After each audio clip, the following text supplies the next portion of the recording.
ओम शांति। आज 14 अक्टूबर 2025 के बाबा के मधुर महावाक्य सुनेंगे। बाबा बोले, मीठे बच्चे, यह पुरुषोत्तम संगम युग कल्याणकारी युग है। इसमें ही परिवर्तन होता है। तुम कनिष्ठ से उत्तम पुरुष बनते हो। प्रश्न है, इस ज्ञान मार्ग में कौन सी बात सोचने व बोलने से भी उन्नति नहीं हो सकती? उत्तर, ड्रामा में होगा तो पुरुषार्थ कर लेंगे, ड्रामा कराएगा तो कर लेंगे।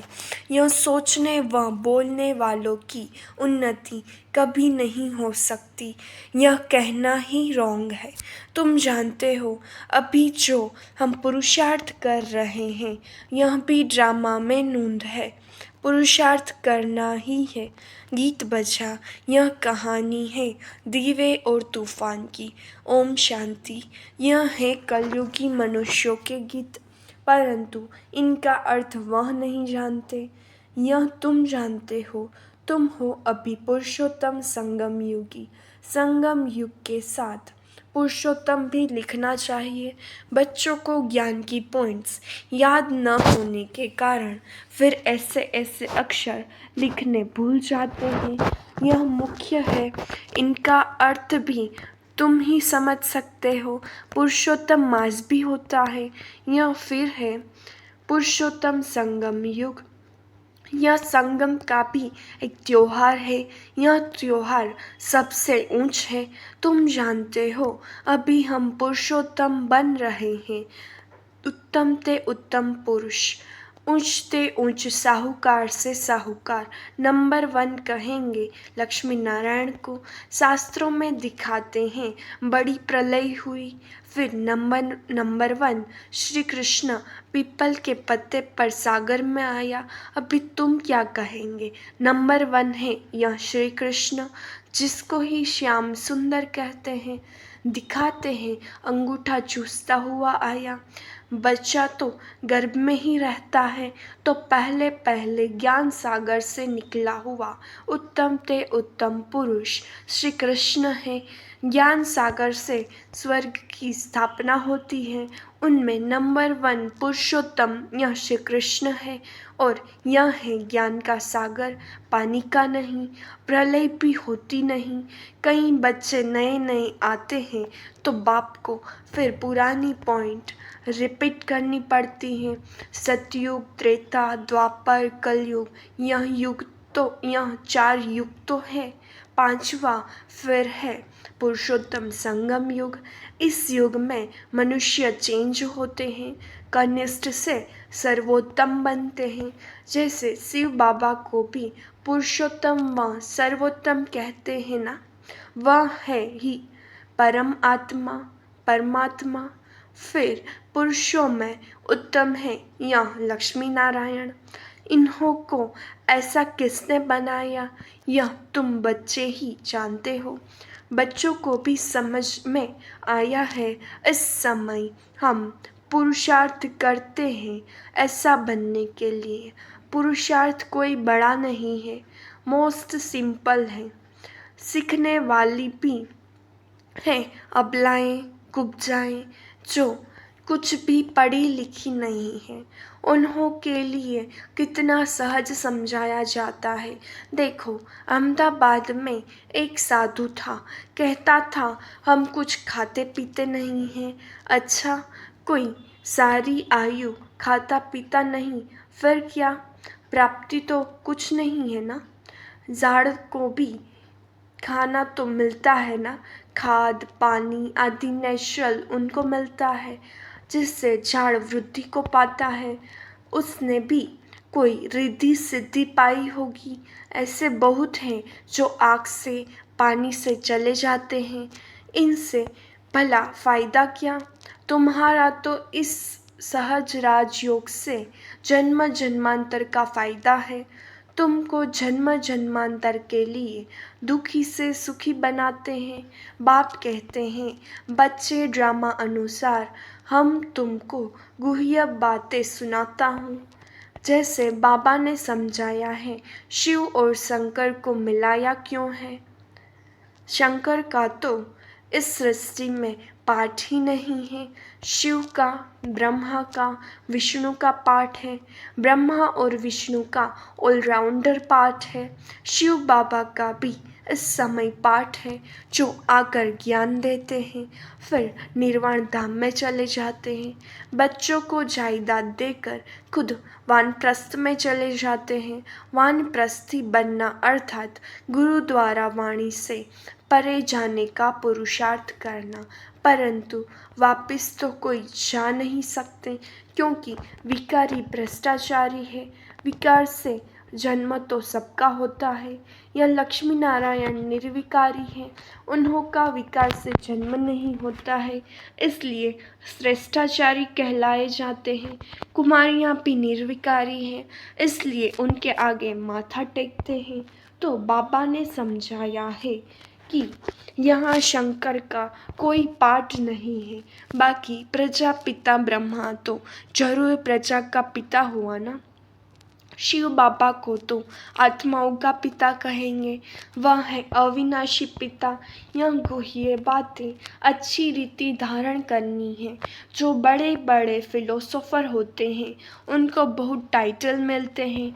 श्री श्री 108 का टाइटल भी विद्वानों को मिलते हैं। बनारस के कॉलेज से पास कर टाइटल ले आते हैं।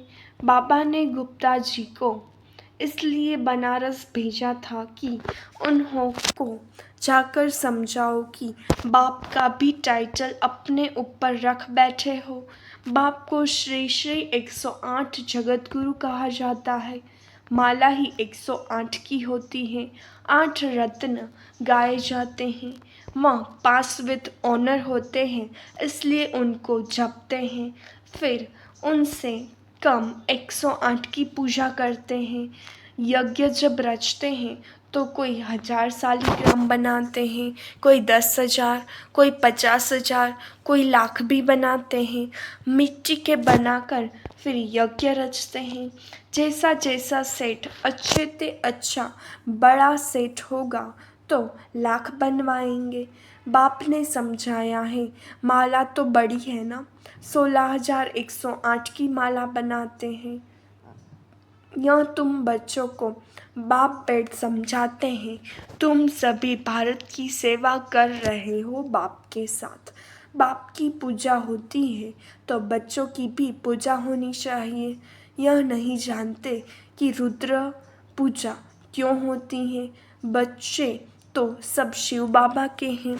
इस समय सृष्टि की कितनी आदमशुमारी है, इसमें सब आत्माएं शिव बाबा के बच्चे ठहरे ना, परंतु मददगार सब नहीं होते।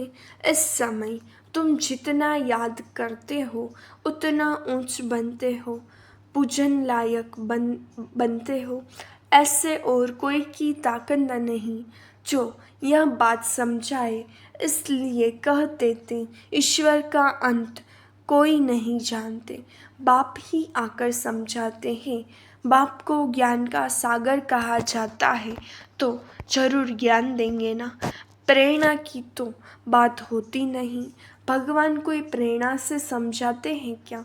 तुम जानते हो उनके पास सृष्टि के आदि मध्य अंत का ज्ञान है, वह फिर तुम बच्चों को सुनाते हैं। यह तो निश्चय है। निश्चय होते हुए भी फिर भी बाप को भूल जाते हैं। बाप की याद यह है पढ़ाई का तंत्र। याद की यात्रा से कर्मातीत अवस्था को पाने में मेहनत लगती है। इसमें ही माया के विघ्न आते हैं। पढ़ाई में इतने विघ्न नहीं आते। अब शंकर के लिए कहते हैं, शंकर आँख खोलते हैं तो विनाश होता है। यह कहना भी ठीक नहीं है। बाप कहते हैं, न मैं विनाश कराता हूँ न वह करते हैं। यह रॉन्ग है।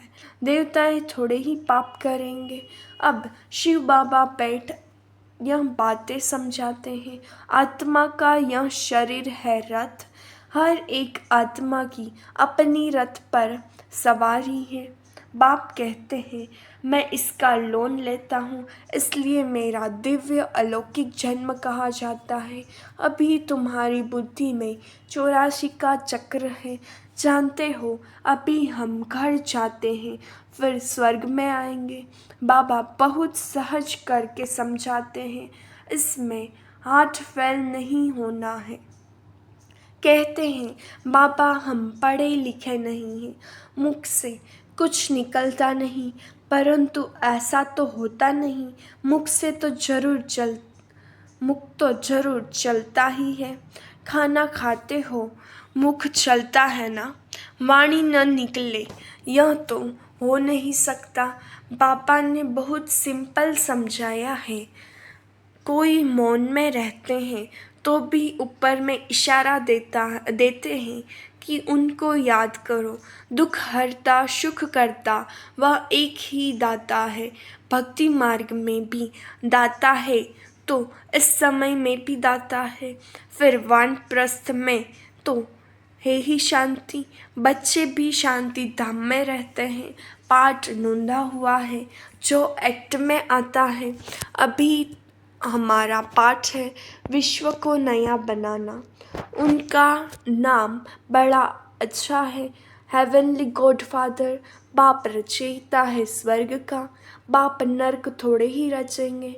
पुरानी दुनिया कोई रचते हैं क्या? मकान हमेशा नया बनाया जाता है।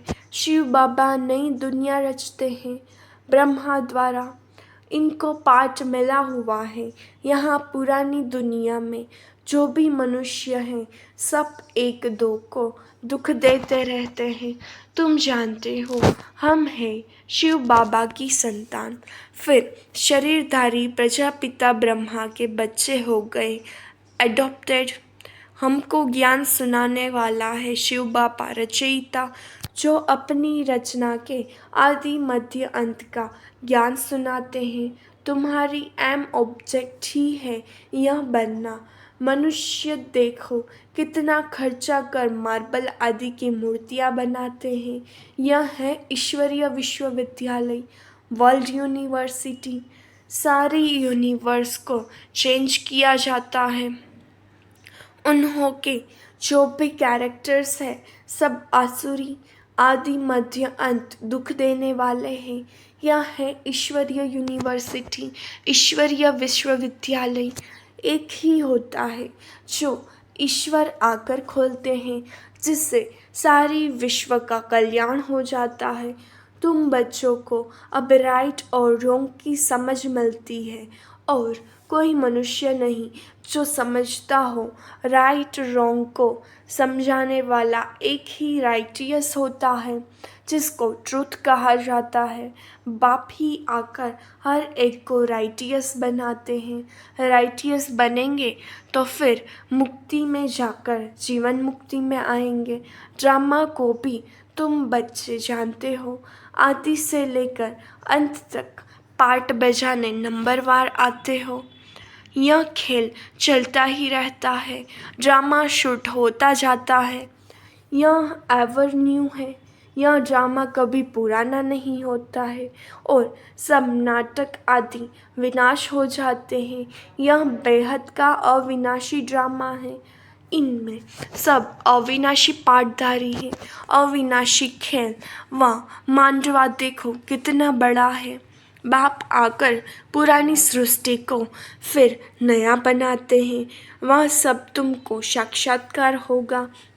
जितना नज़दीक आएंगे फिर तुमको खुशी होगी। साक्षात्कार करेंगे, कहेंगे अब पाठ पूरा हुआ। ड्रामा को फिर रिपीट करना है। फिर नए सिर पाठ बजाएंगे। जो कल पहले बजाया है इसमें जरा भी फर्क नहीं हो सकता है। इसलिए जितना हो सके तुम बच्चों को ऊंच पद पाना चाहिए। पुरुषार्थ करना है, मूंझना नहीं है। ड्रामा को जो कराना होगा वो कराएगा, यह कहना भी रॉन्ग है। हमको तो पुरुषार्थ करना ही है। अच्छा, मीठे मीठे सिखिलते बच्चों प्रति माता पिता बाप दादा का याद प्यार और गुड मॉर्निंग। रूहानी बाप की रूहानी बच्चों को नमस्ते।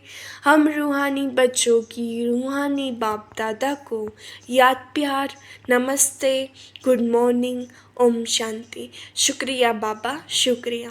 धारणा के लिए मुख्य सार। पहली पॉइंट, पढ़ाई का तंत्र। सार, बुद्धि में रख याद की यात्रा से कर्मातीत अवस्था को पाना है।